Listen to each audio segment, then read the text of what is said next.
Hey, what's good, fam? Welcome to another episode of the Feed Me, Fuel Me podcast. Durs and Jeff coming at you from the edge of the world, Encinitas, California. Hey. Today, we've got the esteemed pleasure of sitting down with Ashley Bledsoe. Oh, hey. How are you? What's up? I'm great. I'm great. So good to connect with you Yeah, again. I'm excited to be here with you guys. Yeah, thanks for being on the show. Yeah, thank you. I'm so used to being on the headset with, asking questions or getting asked questions by Mike. This is awesome. I really want to have the relationship conversation with you because I know that's an area of focus for you professionally, but also being the other half of somebody who is just driving in fifth gear at all times. Go, go. Yeah, and not to mention all the stuff that you're carrying for yourself. Both of you together are just one unstoppable force. And it's been, since I've known you, awesome to watch the balance that you guys have through it all. So I want to touch on your nomadic experience, life without an address, and, just kind of dive in with you. Yeah. But for everybody who doesn't know who you are, give us the cliff notes of how we got to this patio in Encinitas. Wow, yeah, let's see. I'm Ashley Bledsoe. I'm married to Michael Bledsoe, and we've been married for almost 9 years. And we left Memphis, Tennessee, and moved out here in a trailer. I was managing our gym back there, and we just moved out here, lived in the trailer for about 9 months, and in that's when I really started learning what a wife is for me. Okay. In that journey, I lost a sense of who I was outside of being Ashley. Like I would introduce myself as, oh, I'm Mike's wife, Ashley. Okay. Yeah, And that makes sense. So that was really the beginning of when I started like, oh, who am I outside of just Michael and like who, right. in our relationship. Yeah. He started, Barbell Shrugged was going and traveling a lot and go. And I just saw like how I could support in a lot of ways of being home, in our trailer and then traveling with him as well. And yeah, we lived here, and then we decided we wanted to move into a house, and we moved into a house for about 3 years. And then from there we decided, you know what? Let's just sell everything and go travel around the world and live out of 2 bags. And yeah, so we went nomadic, and then we got tired of that. Now here we are in this place. That's awesome. Yeah. That's a journey. Going through that process where you're trying to discover yourself, how long did that take you of that self-discovery and actually, sitting in who you are and understand like your beauty as a person and like, I'm here and to take over the world, Yeah. A long time. Yeah? It felt like a long time to me. It was probably a good couple of years. We moved out here, and I really felt lost. I didn't know what my purpose, my mission. I was like, what am I doing outside of just cooking food and making sure Michael's provided for? Like I wanted more, and we were at Burning Man. Burning Man's a great place to like really learn about yourself. And I was there, and I was just like, oh, I'm hiding underneath Michael's coat. I'm just kind of like, coming along, and I'm not actually allowing myself to be seen by other people fully. And so when I realized that, I started stepping out a little bit more and just like, who am I? Like, what do I want? How do I want to show up in the world? What do I want to be able to provide and give and love people for? Yeah. And so, yeah. When you came to that realization that you were, quote unquote, hiding underneath Michael, did you discover it to be a conscious or a subconscious thing? It was a subconscious. I didn't really realize what I was doing. I thought that as a wife, that's what I was supposed to do. Okay. I grew up thinking, oh, you date, you get married, you buy a house, the white picket fence, and then you have babies, and, you go to work. And I had that way of thinking. And then when we moved out here, that was kind of like ripped out underneath me. I'm like, oh, okay, And so, I was just learning like, okay, I'm hiding underneath this. And it's because I don't I don't know what I want. You know, I'm not sure of this anymore. It's totally different than what I thought. And so it's been a process of just discovering more and more of who I really am and just peeling back the stories and the layers, you know. That's interesting. And what did Burning Man, like specifically, what happens at Burning Man? Because I hear about it and, you know, I see like the craziness that goes on there where people just sort of go, I guess, like that. I think of Mad Max when I look at Burning Man. I've seen that movie. I know what you're talking about. But like, what actually goes on, and as far as like at the event, and then the self-discovery that made you, that sort of had where you had that epiphany to make this, you know, of becoming of yourself. Yeah. So our first year we went to Burning Man. I believe it was in 2014, and that was right after we bought our travel trailer from my parents, and we were living in it. And then we took everything we owned at the time in the trailer and stayed at Burning Man. And I would say Burning Man is a place to see expression and to be expression. One of my favorite things, and it was something I learned this year, one of my favorite things about Burning Man is it can be, someone can have an idea, a dream, a vision, and then they just create it. And so at Burning Man this year, they had this 600 drone show. So there were 600 drones up in the sky, and it was in the middle of the night, midnight and 2 a.m. And they had all these, 600 drones up in the sky, and they just did this light show of like making these different shapes, faces, animals, and it was just like flow, and they had it to this most beautiful music. And in that I was just like, someone dreamed this up and fucking made it. Yeah. Like they just did that. They created that. Are you kidding me? And so for me, that's what Burning Man is an opportunity to really express yourself in any form and fashion, and it's accepted and loved and appreciated and applauded for. You know, it's like it's encouraged. Sure. And and so, you know, it's art, music. It's a beautiful place, and it's also hard because you're in the middle of the desert, in the middle of nowhere. You have to bring everything in for yourself for the week: water, food, and then you have to take everything out, and you're dirty. You don't always get to shower as much as you want. You know, you get stuck in these dust storms, and there's a lot of times there's a breaking point there too. It's like you're like on this high, and then all of a sudden it's just like whoom, you get knocked out, and you're like, oh, that was a lot harder than I thought it was going to be, you know, and then you come out of it, and you know, just like in a lot of life too. Sure. You know, it's really interesting watching the dynamic that you and Mike have, in that there's nothing that he does or has done that you are not in full 100% support of, but at the same time, as you describe yourself living underneath him, as I've known you guys, there's nothing that you want to do that you've done that he's not fully on board with either.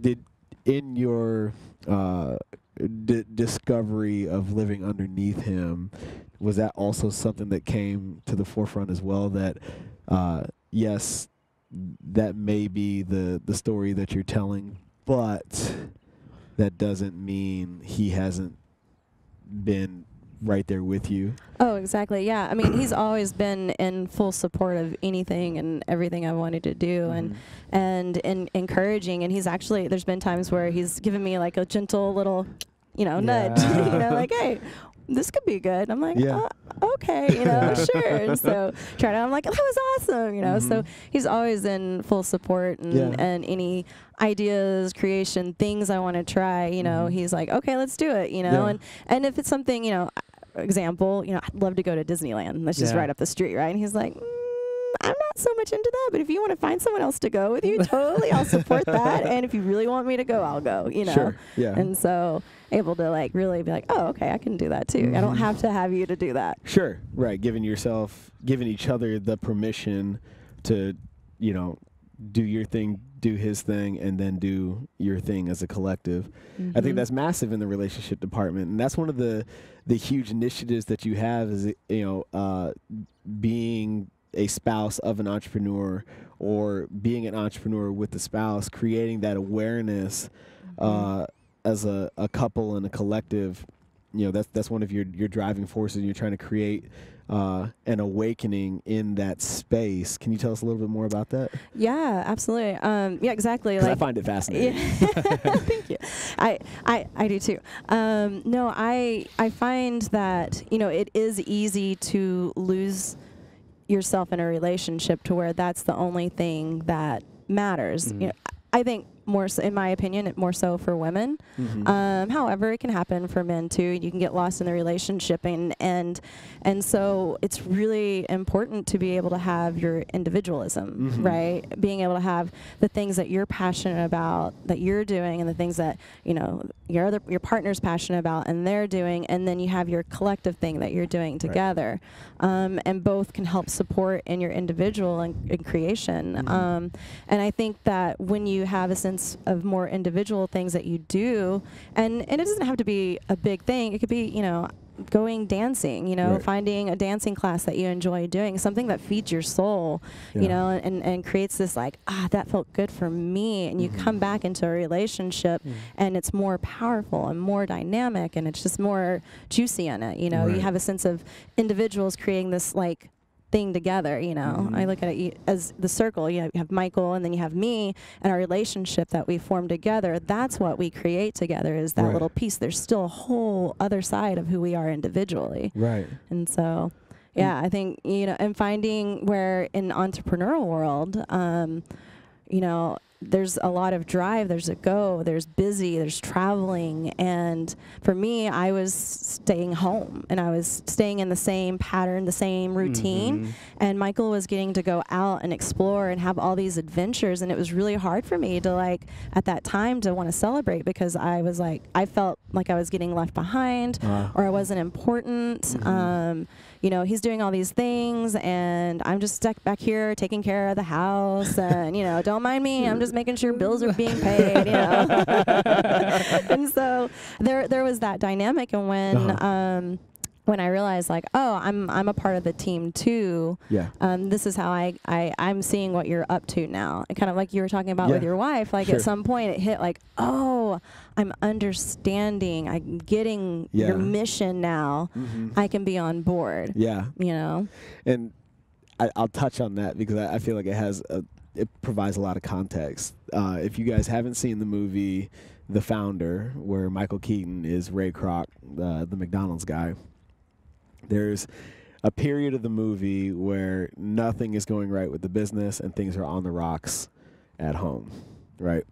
And he's on a plot of dirt where they're going to build a McDonald's. And for context, my wife and I are watching this together. And Michael Keaton walks up to this plot of dirt, and he grabs a handful, and he's sifting it through his fingers, and he says to himself, "Just be right one time." And in that moment, Nicole turns to me and she says, "Now I understand." Because it's crazy in this entrepreneur space, especially when you bring somebody who doesn't necessarily play in this world. You're a military spouse, right? So you kind of get it. It's because Uncle Sam said so, only goes so far, right? In the entrepreneur space, there's just so many moving pieces. I'm working on this deal, and then it falls through. I'm working on this deal, then it falls through. I'm working on this deal, and then it takes off. But it doesn't last as long as you planned on it lasting. And that ebb and flow, that roller coaster of the deal is just part of the game, right? Where us playing it, it's cool, it's understood, and at the same time, it's very hard to explain. So to have that moment with my wife, ever since, it's just been, I don't know, but okay. You know what I'm saying? Yeah, it's the amount of trust that starts coming in, because for me, I didn't understand why are you going to this? Why are you spending this much money going to this thing? What? We don't have that money right now. How are we gonna pay for food? Okay. And so it took where at one point I was he's doing something big, and it takes it takes a leap, it takes a jump, and the best way that I can be a wife and a partner to Michael is to be in full support of, hey, you know what? I trust you. Yeah. I trust what you're doing and what you're up to, and I know that it will work. You know, at some point I'm along for the ride. Let's do this, you know. Right. And I think trust is huge in a relationship, and one of the coolest parts I think with trust is it's 100% yours. So you have the opportunity, like you have full control of your trust, and you can give or you can withdraw it. Sure. Right. You know, and how powerful is that to be able to give your partner all your trust? Sure. You know? Oh, it's massive. It's cool. And what mechanisms do you put in place for that, like with relationships? Because like an entrepreneur, a guy that we had on our show, John Keogh, him and his wife, as he's building his business, they have a standing date where they don't miss it no matter what's going on in the world. Like, and you find out a lot of like, because I'm not married, I'm not in a relationship, but what mechanisms do you put in place to make sure that you and Mike stay on track and continue to build and like keep the fire going for the relationship and make sure you're on the same page? Yeah, we have a few things. One, we do have, you know, when we're in town and it works, we have a date night, you know, where we go and we connect with each other, and you know, phones are off, silent, or very seldom used during that time, maybe to take pictures of each other. And I feel like, other than that, you know, they're not, you know, being used. And for me, my love language is quality time, and so that means a lot to me. And then also we've created a shared vision. I believe having a shared vision as a couple is really, really important because, you know, when you're in a relationship with someone and there's no vision, it's just you and them, and the focus is on each other. And if you have the shared vision, it's this purpose, this higher vision, this thing that you're both going towards. And so when there's conflict, when there's frustrations, unknown, you can look at, instead of like each other, it's like, oh yeah, this is serving our mission. This is serving our vision. So, okay, I can do this. Yeah. So, yeah. We kind of touched on that with Logan Gelbrick in the organizational leadership space, in that having an anti-fragile relationship with your inner circle, that no matter how heated things get or how oppositional the argument or the point of view, with that shared vision, the greater good always prevails. So it's not about me proving you wrong or you trying to be right. It's more so, does that decision or my decision facilitate this to the best? You know, and it's interesting because we've not had that discussion as it applies to a relationship, and it all holds true. It's all, yeah, and I think that's one of the coolest. Once again, I love relationships, and I think anything that you can do with your romantic partnership, you can do in all areas of your life and apply. So you can even have a vision for, you know, your business. You have a vision for your coworkers. You can have a vision for, you know, family, you know, anything. And so it can be applied in all areas. And you know, with partnership, you get to see each other's best and worst. Absolutely. And I think with that, it allows a little more leeway in practicing those things, right? Like there's like, oh, I'm oops, redo, I messed up on that one. Can we start over? And that's another thing that we actually you know, as a structure in our relationship, or as like a practice we have, is the redo game. And so explain that. So I love the redo game. I used to have to do it a lot, not so much anymore. I had a little temper, you know, and so let's say something happened and I was like, Michael, oh, I can't believe you would do that, you know, and I just start yelling and like get all overreactive and just like, in the moment, you know, in the moment of the feeling, and I'm like in this, you know, story or whatever. And when I can recognize that I'm in it, or even, you know, he may recognize it, it's like, redo game, and then like do a little dance, and it's just like, you know, it breaks up the tension that has been created, and it like, okay, now we can talk about what's really going on. What's coming up with this, you know, where are you at? What's your feeling? You know, why are you feeling this way? You know, what's going on for you? So it kind of just disrupts that intensity and brings it back down to like, okay, let's get back to like what's really going on. Yeah. And have you always had that growing up where you can have that open conversation? Because I find it's tough if you haven't had those situations and been exposed to them where you can sort of uncover those stories yourself. Have you always done that, or was it the relationship that helped you start seeing these patterns that happen where you can start recreating that story and make it more of a positive thing?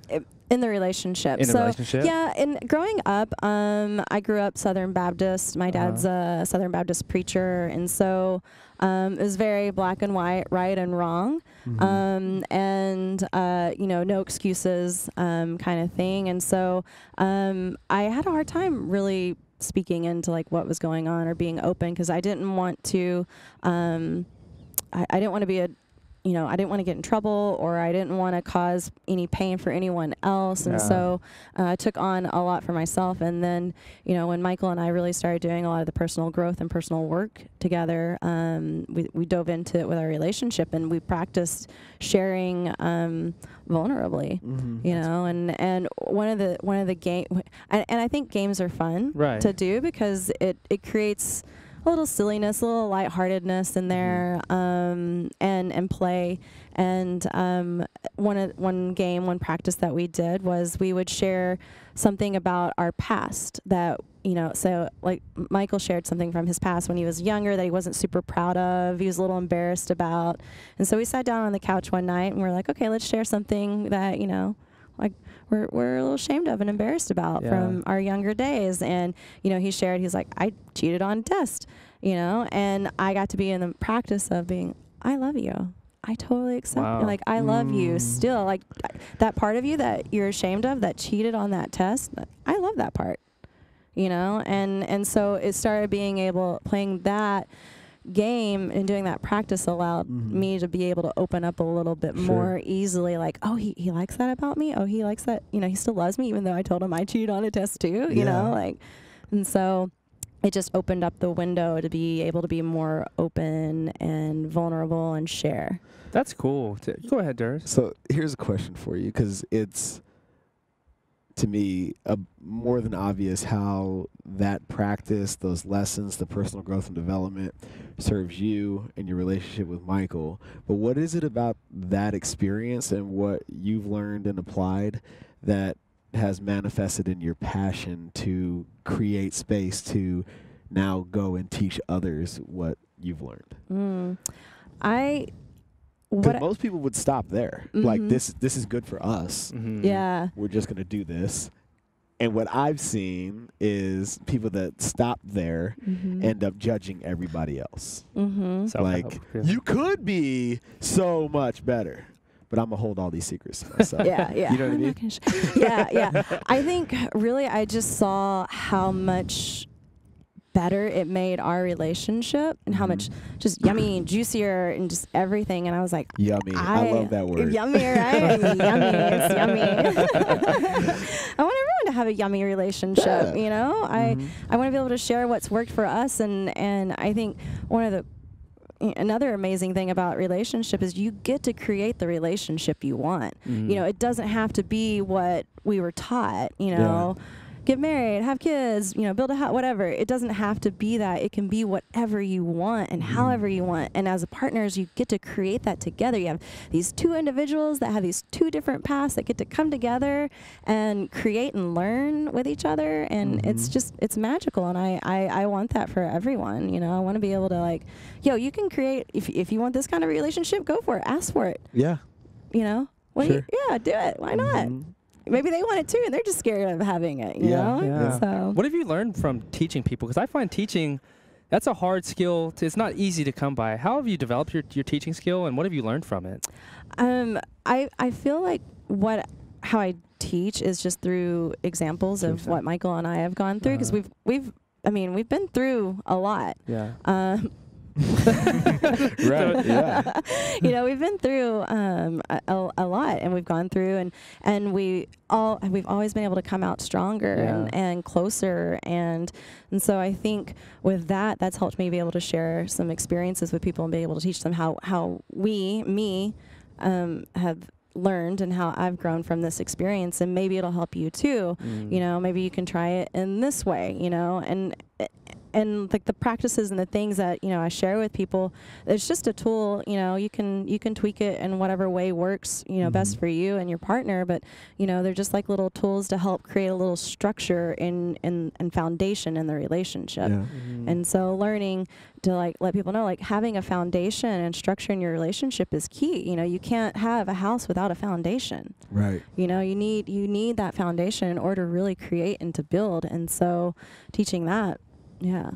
That's cool. And what are the groups of people that attract you towards you the most? Like men, women? Do they come from a different, like, how do they find you? It's been interesting. It used to be just women for a long time.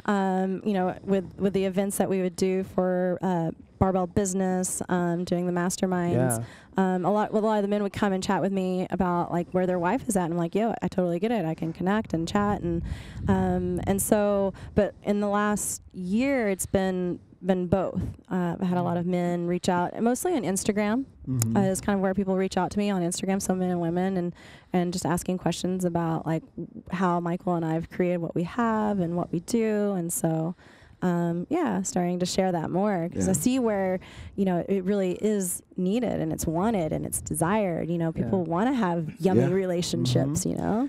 In your practice and in now working with other people and, you know, the vulnerability that comes with that you discover as a teacher, what do you think the most common barrier to that yummy relationship is? Because it sounds like, you know, the sharing and communication, you know, those buzzwords are critical, but what is it about the communication? What is not being said that creates that friction? I think people are hiding what they're really feeling, or they're not like they're giving a little bit, but they're not really opening up to how they're really feeling. So I think practicing like sharing from your personal experience. Yeah. I'm experiencing this right now. You know, leaving out the blaming, you did this thing, but like when this happened, I experienced this. And so I think really being able to start sharing from what you're experiencing in the moment. A place of ownership. Yeah, ownership, responsibility of what's coming up for you. Yeah. Interesting. You know, because it's so much of my relationship is coming through in this conversation. You know, the openness that my wife and I have that facilitates the yummy relationship. Because I would totally describe. You love that word. I do. I would describe our relationship as yummy for sure. And I validate that because people have oftentimes come up to my wife and I either together or separately, you know, and express a desire to have what we have. And, you know, from the very beginning, I think we were at a point in our lives where we were mature enough to just cut through all the bullshit, you know, and just put it all out on the table. And our relationship was young enough that we could weather that storm, and we didn't have enough chips on the table where it really fucking mattered. You know what I mean? So it was kind of like, this is what I want, this is what I'm looking for, are you on board? If the answer is no, we can still be friends, but let's just go ahead and get that out there right here, right now. And I feel like for us, it was just a very special circumstance, but that doesn't mean you can't get to that place a lot earlier. You know, because I was past 30. My wife's 5 years older than I am before we settled into who we are, where we were comfortable having that conversation. You know, and I think there's a level of awareness that it took us that long to get to, where I think that if you become aware that that's work that needs to be done, and if you talk to successful couples as you and Mike are, you know, they'll tell you a lot of the same things. Once you have that awareness and you know that that's the kind of work that needs to be done, you can get to that place a lot earlier. Absolutely. I agree. There's times where I'm like, man, that would have been so much better if we would have gotten there like years. Like, I get why we're in what we went through, you know, and you know, I'm grateful for it. And like, yeah, exactly. It'd be, man, if we didn't have to go through all that, we could figure that out like 10 years ago. That would have been awesome, you know. And I think, you know, when I think really asking, this is what I'm wanting, this is what I'm desiring, is really important to have in a relationship. Sure. Because you can be in a relationship and then all of a sudden you're not. It's not that you're not happy with the person. You cannot be happy with the relationship. You know, the example with Michael and I, we last year, it was a year ago, we were playing a lot of old roles. We were growing. You know, our relationship was great, but like we were still kind of playing these like roles that we didn't like about how we were showing up with each other. And Michael came home one day and was like, I'm not happy with our relationship where it's at. I need some time. And I was like, oh, you mean like time? He's like, I need physical space away from you. And so we separated, and we separated for about a month, and like physically separated. Not legal separated. Not legal. We physically separated, and that was a possibility, you know, for us to like fully, you know, end our relationship. And I moved out. Actually moved over here to this house that we're in because Aiden and Valerie were out of town. So I stayed here for the weekend, and then Michael went out of town. I went back home, and yeah, we just took that time apart and really searched in like how are we showing up in this relationship, and why are we showing up in this relationship this way, and is this serving what we're wanting, and it wasn't. And so we saw where we were able to make a shift in it, and we were able to come together and be like, I love you, and this is where I want to be. And we were both on the same page, and so that's when we were able to come back together, and that's it just beautiful. Really blossomed our relationship in a lot of ways. How did it sit with you when he made such a huge ask of you? It was one of the hardest things I've ever, like, it hurt. It hurt a lot. You know, I was like, what? Like, you don't want to be with me? And he's like, it's not that I want to be with you. It's just I need some time to think about, like, this relationship. And I was like, oh, okay. And I cried. You know, I had my moment where I was really upset. And then I was like, oh, this is something he's going through. It has nothing to do with me. Sure. I really got that. I really understood that. And I was like, this is an opportunity for me to stand up for him and for myself as well, and to be like, I can support you in what you're asking, because I do love you, and I love myself enough too to where I don't want to be in a relationship that neither one of us are fully in happy. And so it was really hard. And then I just saw where I was like, oh, this is something he's needing to go through, and this is the best way that I can support him right now is giving him what he's asking. I think that speaks to how evolved your relationship is, in that, because I think that's a question that most people aren't aware enough to ask of themselves. Because the easy question is, you know, what are you doing or not doing for me? The more evolved follow-on question that should be asked is, how am I showing up for you? What am I doing or not doing for you? And taking responsibility for your end of the equation. And it's not a matter of placing blame or finding fault. It's just looking at the reality of the role that you're playing, and adding that piece to the picture to make it as complete as possible, so that you can get to the point where you're like, this isn't me. This is something this is his journey, and that this is how I'm going to show up for him in that moment. You know what I mean? But because you were able to ask that second question, you were able to get there. Right. You know what I mean? Because and I'm sure you've seen it as well. Somebody comes in that same situation, is like, I need time, and then it doesn't end up here. Right. You know what I mean? Yeah. It ends up, and that was, we both looked at, because I think for him, well, I don't think, I know for him, he was, because we talked about it, but he was in the, like, it's done, we're over, it won't be able to work out, and I had this, like, knowing that it would. And so when I left the house, I was like, I have one ask for you.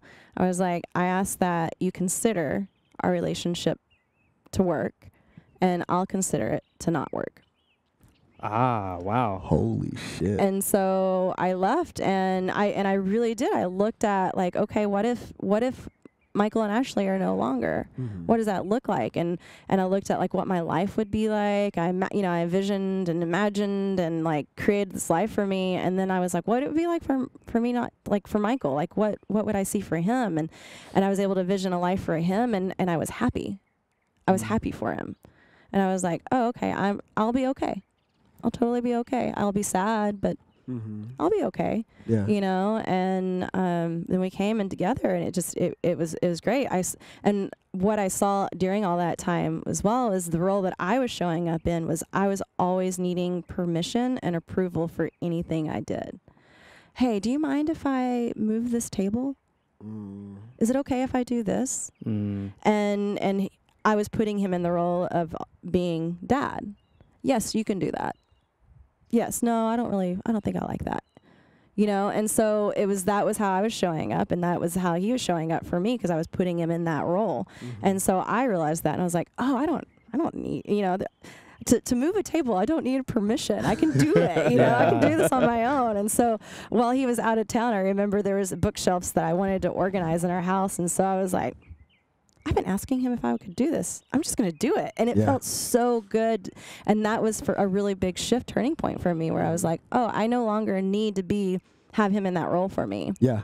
You know, I see where that has been a big play in our relationship. And you know, no one, like, he didn't want to be married to his daughter each type thing. You know what I mean? It was like playing that role. He didn't want to be in a relationship with someone like that. And I was like, oh, that's what he was meaning, you know, like it really showed me like that's what he's talking about, is the, like how we show up for each other. Yeah. And so it was really good. I know Mike's big on like business coaching and stuff like that. Do you guys have people that play those roles for your relationship, or do you model how do you create that awareness for yourselves and each other?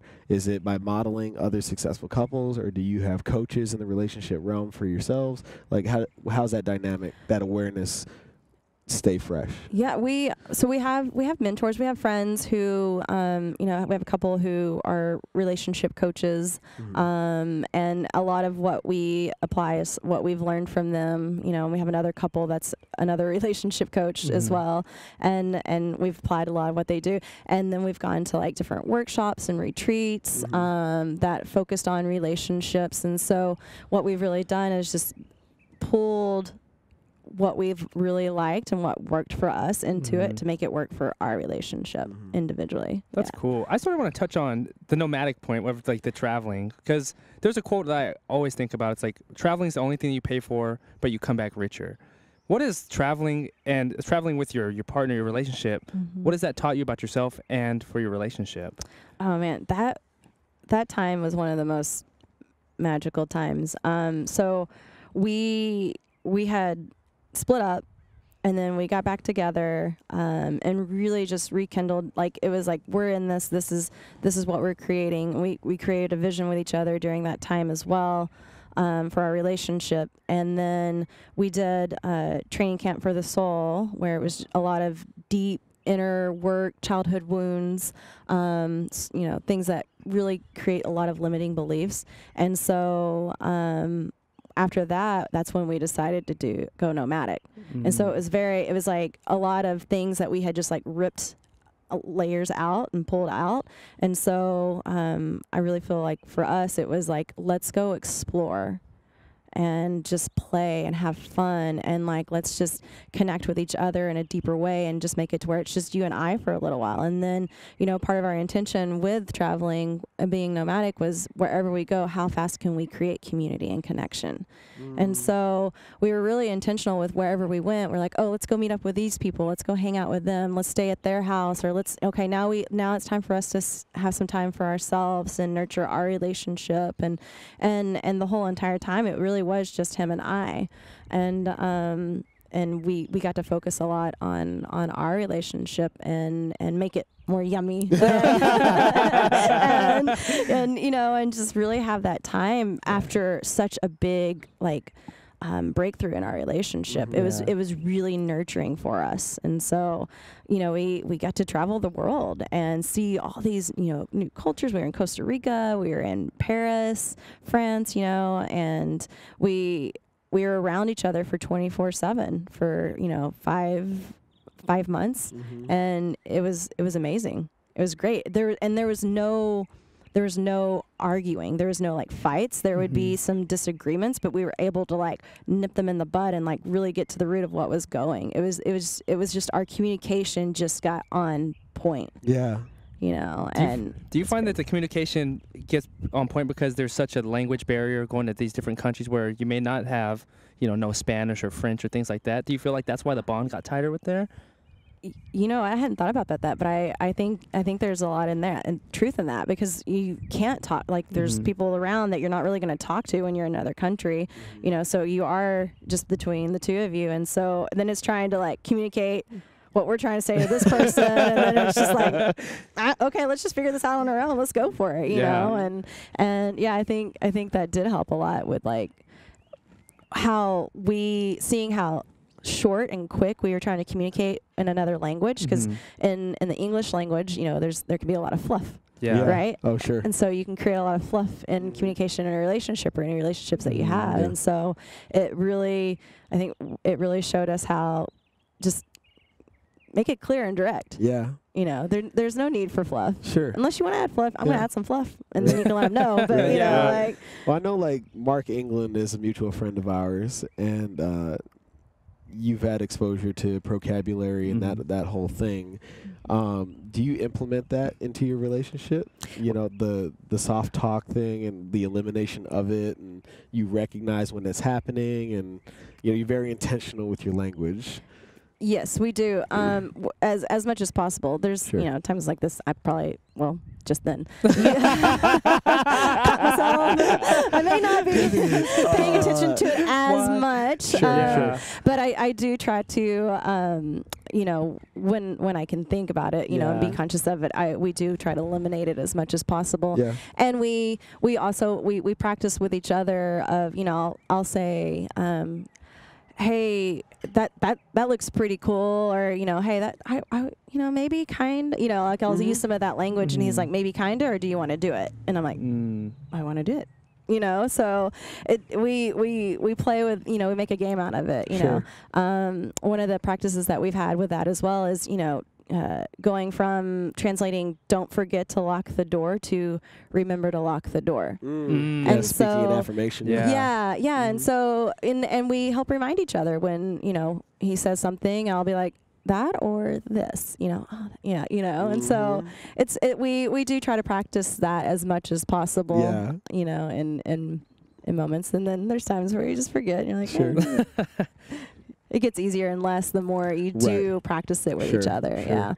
Because I think that from the outside looking in, when you witness people that are so intentional with their word, their directness comes across as short, you know, and, you know, out here in the world, you realize once you become conscious of speaking intentionally, that what a nuance it actually is. That like almost nobody does it. It's true. And it slows down. Yes. It slows the conversation down. It puts you more in, as Mark calls it, down regulation. You know, you start breathing from all the way in rather than just like the upper chest breathing, you know, and because you are down regulated, you have more opportunity to be in creation mode versus the survival mode, right? When you're up regulated, you're ready for a fight. You're like, you know, ready to go. And so when you can, and so it makes it easier. It can make it easier to be more reactive in those moments in a relationship as well. And so when you're more down regulated and being aware of the language and breathing more fully in, it allows you to slow down and be like, oh, okay. I can respond to that. You know, my experience of that is this. You know? Right. Yeah, that's wild, because Durs and I talked about that a lot off the mic after we talked to Mark. It's like going through his course, when you're having these conversations, you almost end up like choking yourself because you keep on like auditing, like, and it's like this 2-second statement turns into like a 2-minute statement. It's because it takes forever just how you continue to structure things. It's just wild how it works, though. You know what I mean? So I remember, this is a funny story, a little off, but we were with Mark. Add some fluff. Go ahead. Add some fluff. I'm gonna add some fluff. It's a good language story. So it was me, Mark, and Mike, and we were driving around. We might have. I think we might have been in Phoenix. Okay. Yeah. And we're driving, and we were a little high. We smoked some weed. Yeah. And I took one puff too many. Okay. And I'm in the back seat, and I was like, I think I might be kind of, sort of, maybe a little high. And Mark's driving, and he just goes, Ashley, soft talk. And I was like, I'm high. I'm like, yeah, I'm high, And I was, and it's just the moments where it's like, oh, that's true. That's more true, And it was a fun little, like, just, That's so hilarious. That's kind of things that Michael and I will do too. Like, we'll like, hey, oh yeah, Yeah, let me get to the point. Yeah, right. Right. Where you are now with everything that you've gone, all the deep work and relationship building, how would you define your purpose right now and where you are currently? And how would, in the future, what would your future purpose be if it's different from it is now? Like, how's that look for you?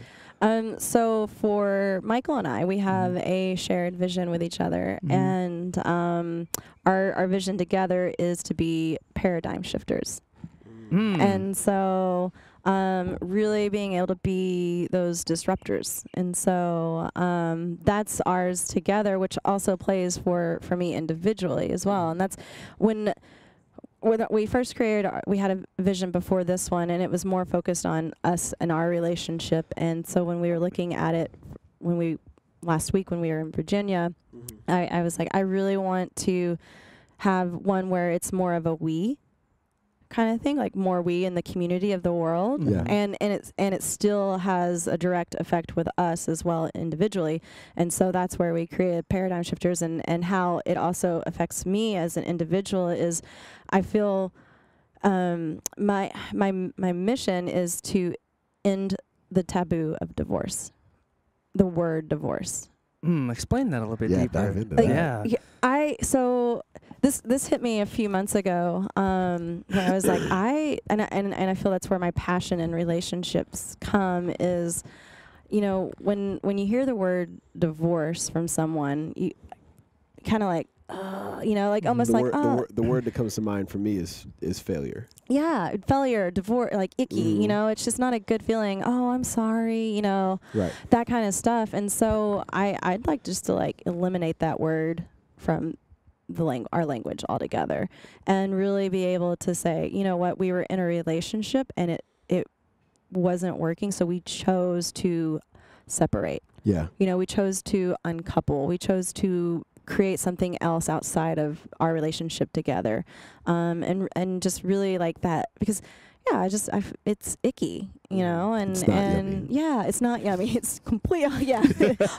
opposite of yummy, and so I want the word divorce to be removed from our language, and really create, like, when people uncouple, when they leave a partnership, that it's out of love as well, like it's out of love, and that there's not this you did this kind of blame, but it's for the embetterment of them as individuals, and because they're taking care of themselves and loving themselves by leaving that relationship, it blossoms into something beautiful, and possibly they have a better friendship relationship than they had in a marriage.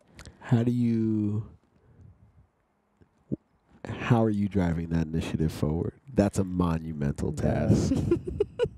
It is. I just, by showing people they can really, helping people realize that they can create the relationship they want, and it can look however they want it to be. So if they are together and then they decide not to be together, that's their relationship that they get to create. It's no one else's. Okay. It's theirs. Yeah. And to really teach help people learn that they can own their relationship. They own themselves. You know, they can take responsibility of themselves, and they can really own their relationship and be a stand for what they want. Sure. Do you believe in you find this statement valid that happiness is a choice, and that I can't make you happy unless you're already happy? Do you find that statement to be true? Yes, I do. I find, and I look at the end of the day, I'm stuck with me. At the end of my life, I'm with me. I'm the one that's with me till the end. Mm-hmm. So only I can really make myself happy. I can choose to be happy. And the people in my life are in addition to my happiness. You know, because of the relationship I have with Michael, he adds the happiness to my life. Mm-hmm. You know, my relationships that I have with my roommates, they add happiness to my life. They're not my happiness. They add to it. Mm-hmm. Yeah. I really believe that you get to create the happiness that you want, and then you can add to it. That's dope. How often do you audit your circle of people around you? You know, because you hear about you're the average of the 5 people you surround yourself with. How often do you do that, or do you do it at all? I guess, you know, it's really interesting. Unconsciously, I guess I do. We just, and blah, blah, blah, blah. I think when we started traveling and going nomadic, that's when for me, I really started learning to be intentional with the people I spend my time with. Mm-hmm. And so yes, now I feel I'm more intentional with the people I hang and spend my time with, because I because of the amount of work that I have done, I can feel more energetically. Sounds a little woo-woo, but I really can. Mm-hmm. And so it's important for me to keep my container safe. Yeah. And so and then I think with what we're up to in the world, all of us, it becomes easy to spend time with awesome people. Yeah. You know, and so you travel and you're doing great things. You're going to meet other great people, and so I think that plays a role into it too. The bigger you start playing your game and what you're creating in the world, that you're going to be hanging out with those kind of people as well. Sure. And so it makes it easier to not spend time with the others that are, you know, the downers or are super negative. And it's also an opportunity when you do interact with those, you know, with people that are negative or hurting or in pain, maybe in victim mode, to love them, have compassion on them, compassion with them, and then just, you know, see if there's some guidance and some direction that you can help, you know, show them and teach them, and to really be strong and stand in your strength and like where you're at, and not let it pull you down, but to like, hey, this is where I'm at, and how can I help you get over this situation, you know? Yeah. I think a lot of what you're mentioning there is allowing yourself the space to grow and aspire to play at the level of the people that you desire to be around, and at the same time standing firmly in that light, so that the people that aren't quite there yet you empower them to make that same decision, as opposed to coming down in hopes that they come back up, which you know you have the strength to do, but is the juice worth the squeeze? Is all that effort that you've put in to get to this point worth the trip back down the stairs to bring somebody back up with you? Right. Yeah, because it's a big energy, and then, you know, it's draining in a lot of ways, and not that they're not worth it, but it gives them the opportunity to choose to step into their greatness. Yes.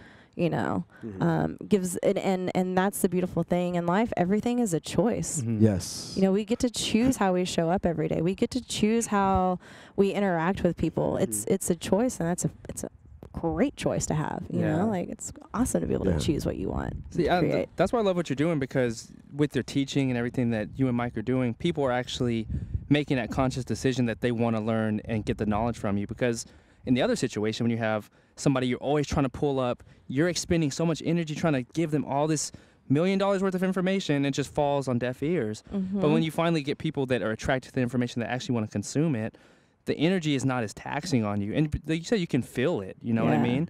And, you know, just through happenstance of manifestation and all of that, you know, you start becoming surrounded with higher level thinkers. And that's always a fun space to be in. It's like, through teaching, you can pull people up who want to be there, and then you're just in this space of people who want to learn. So I think it's just a beautiful thing. But you don't notice it growing up or going through school because you're not taught to like cut off the dead weight, because you're like, oh, that's my friend, you know, like I want that. You know what I mean? Yeah. And so it's just cool to, as we start getting more into this circle and these, you know, having more of these deeper conversations and seeing how people are, you know, putting these tools in their lives like yourself.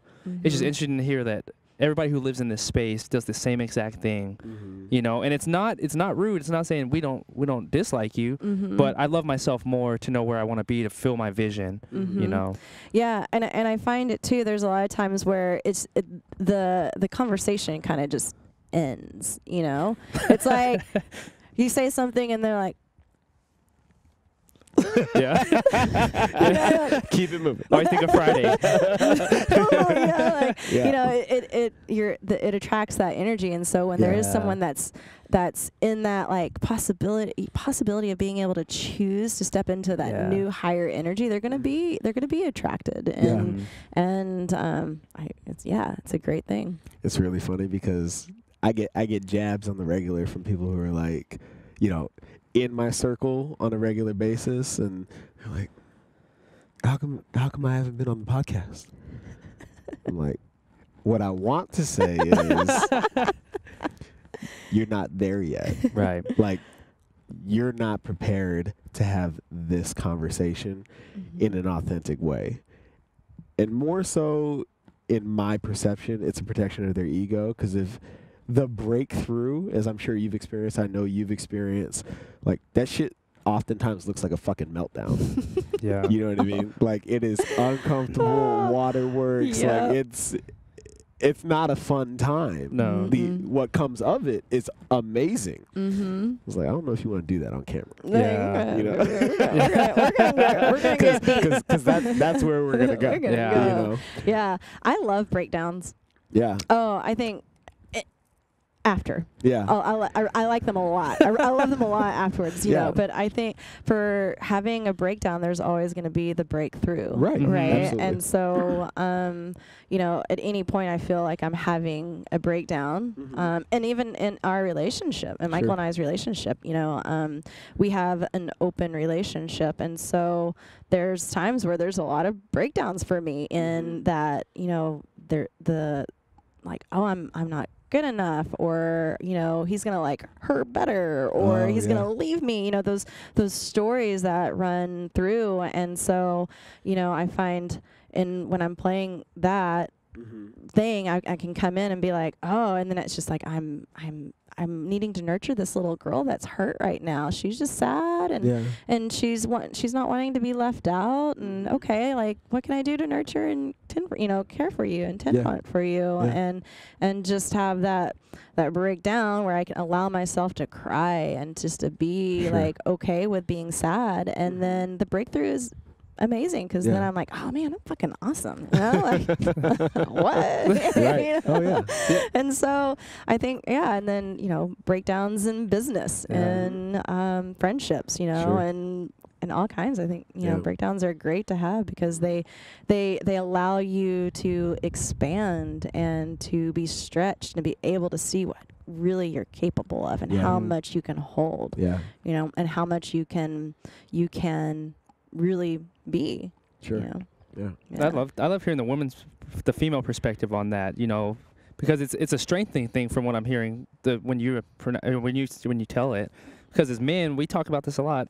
Like Dursman, he's like, I have those sobbing moments where you have those sob cries. Oh yeah. You know what I mean? But it revitalizes you. It's not something that you look down upon and say, oh, you're such a bitch, Durs, because you're crying like that. Like, no, he's healing his body. He's letting that emotion out. But as men, we don't let that emotion out. It's just we contain. You say keep our container tight and just bury it underground and let that stuff get discovered. Yeah. Well, we're taught, big boys don't cry. Yeah. Or Sure. whatever, it's like Mhm. you're taught to Yeah. like hold that in, Yeah.